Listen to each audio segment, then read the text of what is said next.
हम सलावत पढ़ते हैं रसूलुल्लाह सल्लल्लाहु अलैहि वसल्लम के लिए, इसका क्या माना है?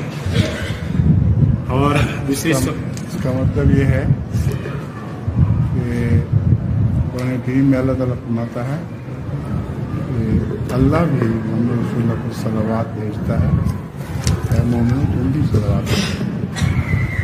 जो सच्चे मोमिन हैं मोहम्मद रसूलुल्लाह को सलावत भेजते हैं, मलाइका भी सलावत भेजते हैं, इसलिए कि आपके एहसान का बदला उतारा जा ही नहीं सकता।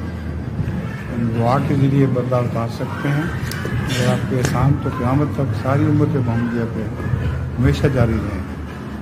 इसलिए सलावत का मतलब ये नहीं कि हम वाक़ईतन शुक्रिया अदा कर रहे हैं, बल्कि शुक्रिया अदा करने की कोशिश है।